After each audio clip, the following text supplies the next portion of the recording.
In count number 1, you are sentenced to life imprisonment. Ipolisa laseMpumalanga uSizwe Khoza ugwetywe ubomi izihlandlo ezintathu ngokubulala unkosikazi wakhe equka nezizalwane zenkosikazi ezimbini kunyaka ophelileyo. Umbutho we-MK Party ufake isicelo esingxamisekileyo kwinkundla yomgaqo-siseko ngelithintela ukuhlala kweseshoni yokuqala epalamente ngoLwesihlanu.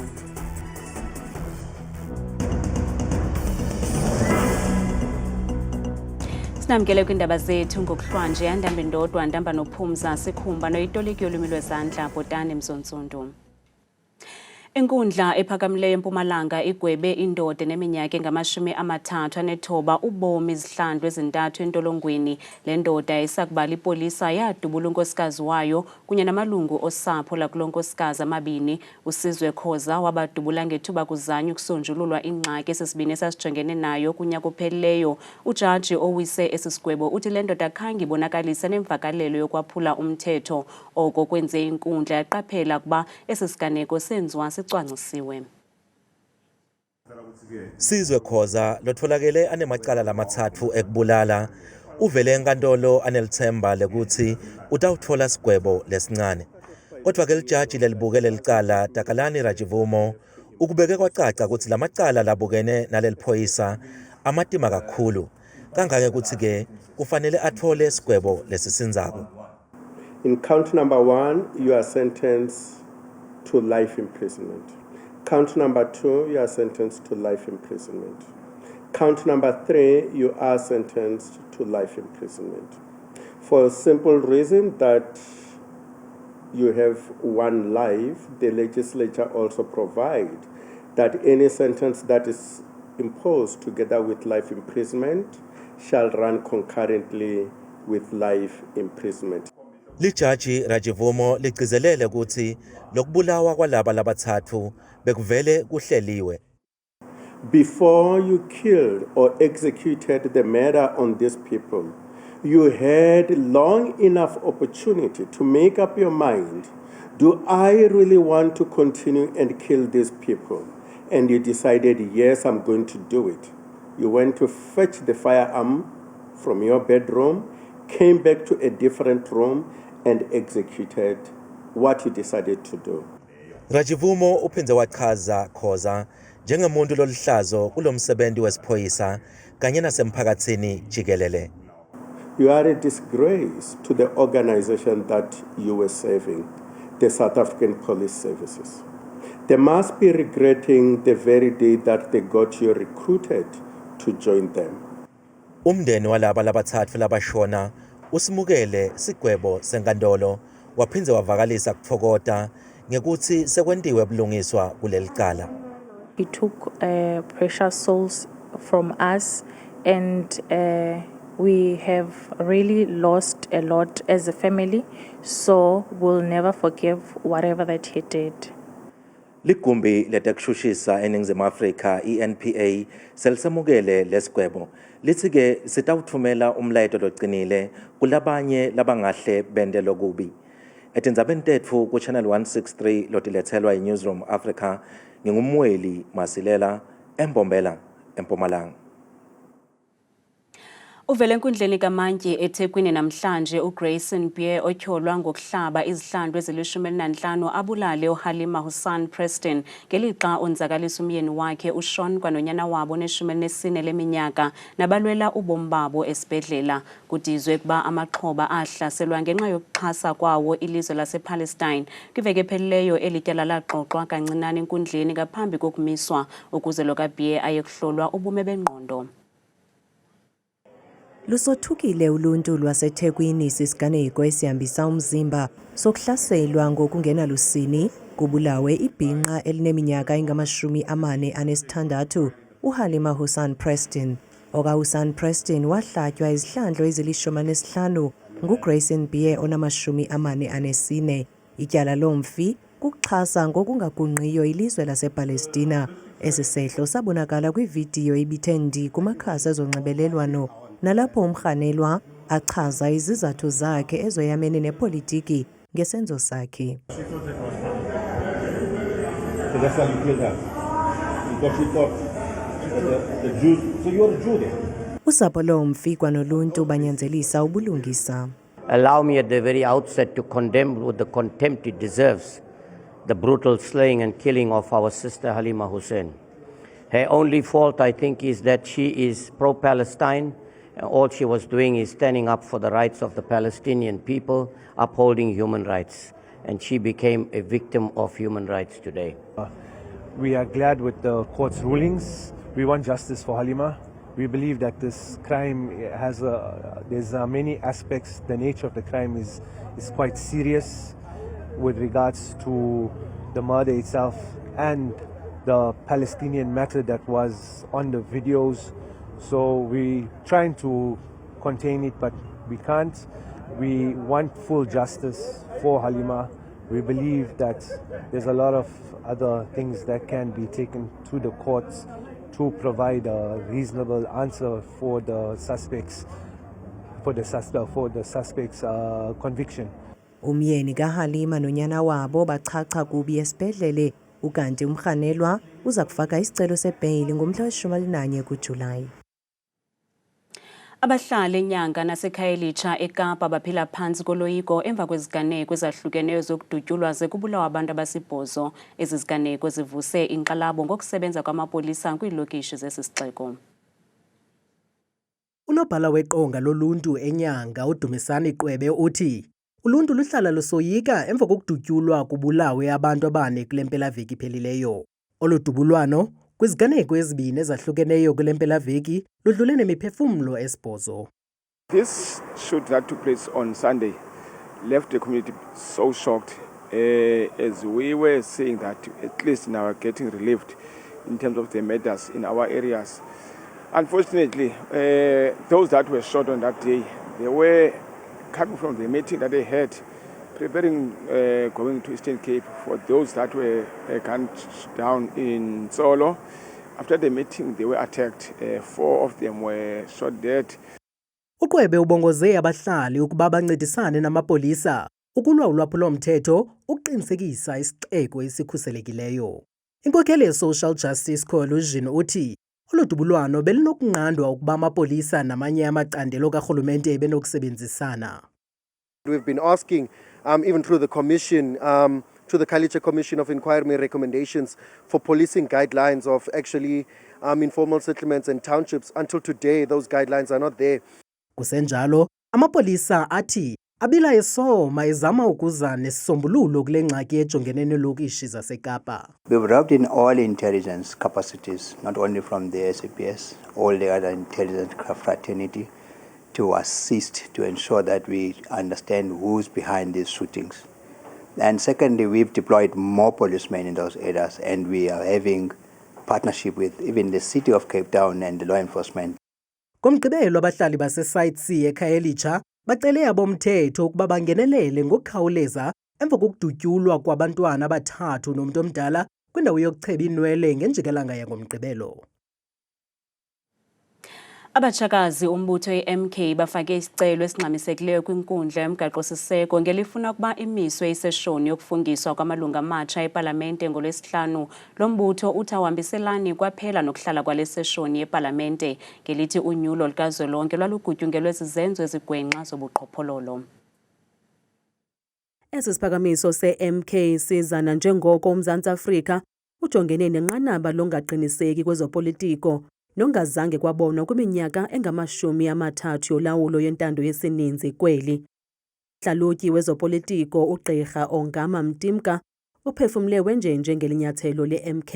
It seems to me like a futile exercise whose object is seemingly to create some uncertainty, to serve as a battering ram on the process without a legitimate legal outcome. Ingcaphephe kumthetho womgaqo-siseko unjingalwazi Kathy Powell uthi makhulu amathuba okuba inkundla yomgaqo-siseko ayinosimamela esi sicelo esingxamisekileyo sombutho we-MK.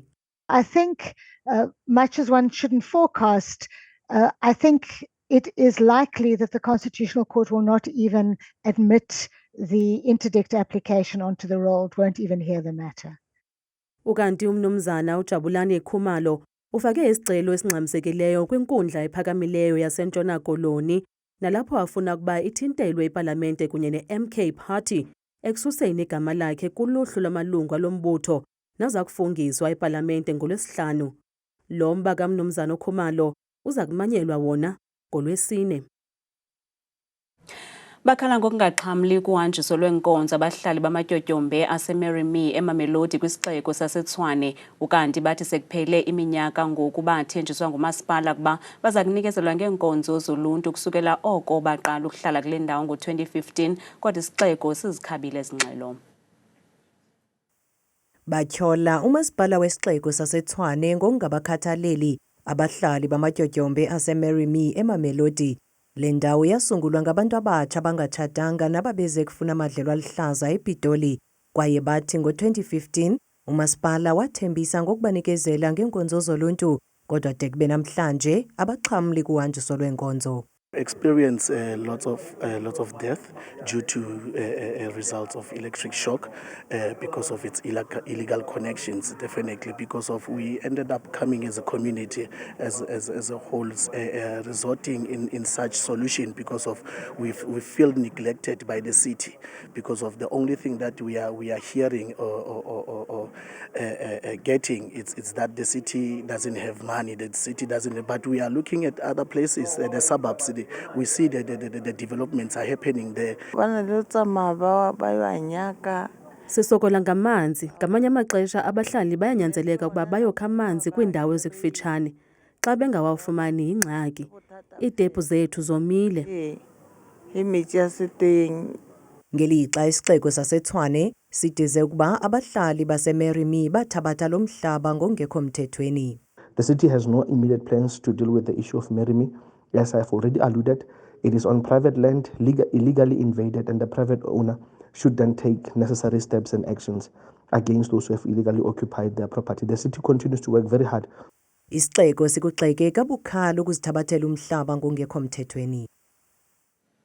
Ekugqibeleni iziko lodumo iLovedale Press Sedikeni eMpuma Koloni lizawuvuselelwa iThabo Mbeki Foundation. Eliziko lisecicini lokubhanga kuba incwadi elizifumana kubabhali zelishicilele azihambelani nokutshintsha-tshintsha kwecurriculum. Kaloku eliziko linendumasi yokushicelela zelithengisele isebe lemfundo esisiseko incwadi ezibhalwe ngolwimi lwesiXhosa kweli phondo. Nanku intsiki Noyiyane Ngqalwethe Vetshe. Esi sakhiwo saqala ukusetyenziswa kwiminyaka yo-1823 ngamamissionaries emva koko asinikezela kwibandla lamarhabe amanyeneyo oMzantsi Afrika, othetha igameni labalawuli abatsha abangene ezihlangwini zebandla elo. UMnumzana Cebo Ntaka uthi ukuthabatha kwabo ulawulo ngo-2001 imeko yayiseliqalisile ukuba maqongo zeyazika mpela inqanawa ukuya ku-2013 ukutshintsha kwecurriculum. Ngoku batyala umnikazi sakhiwo isigidi serandi kwirenti bayeka ukusebenza kuba akukho manzi nambane. Liziko elaziwayo ngabantu abafunde phaa kule minyaka ephaa ngaphambili. Incwadi bezisaziwa into yobana zifumaneka apha eLovedale Press. Ndingabala abantu abafana noMqhayi o-AC Jordan kwincwadi yakhe ethi Ingqumbo Eminyanya. Umqhayi sawukhumbula uba ubhale ityala lamawele lena. Yonke le publication sinayo ye-literature ayikwazi uthengiseka ngoba ayinqanyaniswanga kunye necurriculum lena sikuyo. Bonke abamatshini basasebenza. Ikhona ngoku intlantsi yethemba ngoncedo lweThabo Mbeki Foundation. Sikwiphulo lokuba siraise imali ezawuthi sincede ukuba sikwazi ukuthi sistructurishe kakuhle le project ngendlela kokuba ikwazi ukuthi izimele ngokwayo iyeke ukuhlala kuma donation. Njengoba usazi ukuba ngoku itechnology imuvile kakhulu, so incwadi as such needs ezinye indlela zokuba abantu bakwazi usustain ngaphandle kokuba kwencwadi in the traditional way encwadi indlela incwadi ebesenziwa ngayo. So sifuna ukuyi-imagine iLovedale Press is self-sustainable, involved in commercial projects so that it can sustain itself. Umnumzana uNtaka nogxa bakhe uthi ithemba labo ngoku lilele kwizibhambathiso zeThabo Mbeki Foundation nekulindeleke ukuba itsale ngaxhadi linye namaziko omfundo enomsila kweli phondo ukuvuselela iLovedale eteketeke yimbali equka ukupapashwa nokuthengiswa kweencwadi ezibhalwe ngolwimi lwenkobe. Kwindaba zethu kuChannel 163 ngokuphathelwa Newsroom Africa, Ndinguntsiki Noyiya eDikeni. Kanti namhlanje umongameli waseMalawi uLazarus Chakwera ubhengeze ukusoleka kwesekela lakhe umnumzana Saulos Closer Chilima. uChilima ebephakathi kwabantu abalithoba nebebekhwele inqwelomoya neyaduka izolo. Ubugoxo bale nqwelomoya bufunyenwe kumntla weli lizwe. Khange kubekho umuntu usindayo kule ngozi. Kanti umongameli Chakwera ugqithise amazwi ovelwano kwiintsapho zamaxhoba zewatyibela uChilima njengendoda ebithembekile kunene. Masiphosa amehlo kwimozulu nesiphathelwe ngithabile Makhaphela.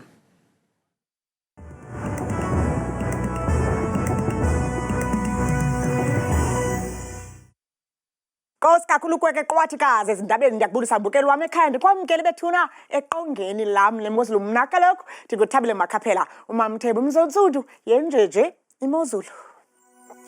Sifuna lapha ekhaya kujonga ukuba kaloku into zenzekayo izikhaleko zakutsha nje kuMzantsi Afrika nje ukuba siyabona noko likhona ilanga elithile phaya kumntla mpuma apha eSouth Africa ndawo zikumanza zikulo pholoke nje lapho phaya eGauteng kubanda mpela phaya koVereniging phaya ekuseni futhi amaqondo afikela phansi ku-1 lokho libuye liphole kamandi futhi lazulu kakuhle lihlabule kamandi futhi ilanga ku-20 degrees naphaya ko-Emene lokho kusabanda phaya ekuseni ku-1 itshintshe lokho imozulu futhi ke iphole kakuhle amaqondo wakho phansi naphezulu sivula kaloku phaya ePapakoloni ngomso Burgersdorp kubanda kakhulu futhi ngo-1 akhona mafabiko kakhulu ngelashumi nje likhatshwe sisithandathu. Xa sithi sikhosi ngemozulu yethu kaloku iphondo lethu liphaka lokho eFree State kumbindi nje apha eMzantsi Afrika njengapha kaloku incam yeliphondo eVelcom phaya ekuseni kuyabanda kakhulu nemimoya iyabhudla phaya ngesasithathu balusoyo beqoso kabanda suku futhi ngala 20 degrees okhatshwa ngamafu. Bephila ngolhlobo phaya ephondo naseTshona Koloni ngomso indawo ezikwimpuma futhi kulo mmandla phaya eOudtshoorn umzekelo kuseli futhi phole kakuhle noko futhi ngo-10 degrees belusongo usuku ngamafu nje aphole kakuhle noko ka-20 degrees phaya ngorhatya.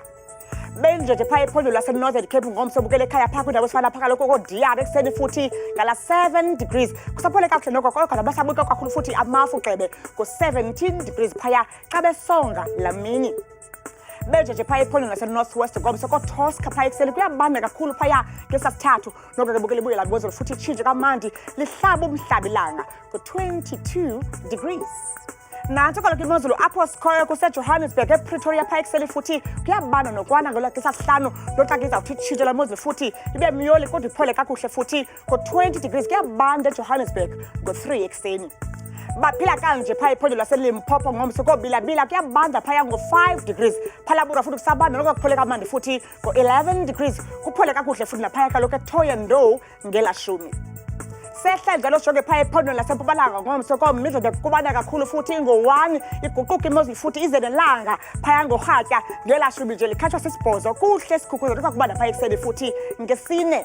Xa sivala mbukeli sisonga imozulu kwelamp kaloku iqonga phaya kwaZulu Natal Ladysmith umzekelo phaya kuyabanda phaya ekuseni futhi ngo-13 degrees bayisonga imini yabo ngezomvula qabaqaba ngamafu nje ka-26 degrees iphela apho kaloku yami imozulu kwabi iqonga mna ndodwa ndithatha kangaka xesha limyawule.